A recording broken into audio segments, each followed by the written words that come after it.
أنا محمد الهاشمي. يدخل لي حاول أريدك أن تفهمه، وإذا هو مقرر أن لا يفهم. بعض الناس مقرر أن لا يفهم، بعضهم مقرر أن لا يسمع، وإن سمع مقرر أن لا يفهم، وإذا فهم مقرر أن لا يعمل مسبقا. هؤلاء أخي أدوات. هذه القناة مع الأسف أداة منذ سقوط صدام، وهي موجهة أكثر، صار لها 5 سنين تعمل ضد الشيعة بكل ما تستطيع، محرمة الكلام على اليهود وعلى الوهابية.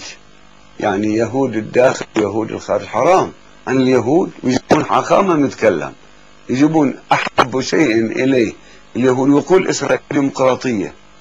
فإذا هو يحب اليهود ويحب الوهابية، ويجب عند شايل الراية ضد الشيعة ومذهبهم، وسنين يعمل بطرق متعددة. الحمد لله انكشف وافتضح، وما يمكن أن يفهم.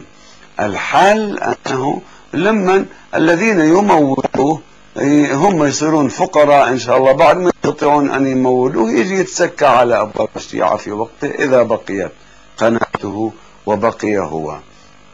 أخي الكريم، هذه قناة تكلمنا، حاولنا، كنا بالأول حسنين الظن، ويقول أنا سيد وغيره، وكل من كان حسن الظن به سود وجهه، وتبين أخيرا أنه هو مع اليهود ومع الوهابية وضد حتى أتباع المذاهب الأربعة.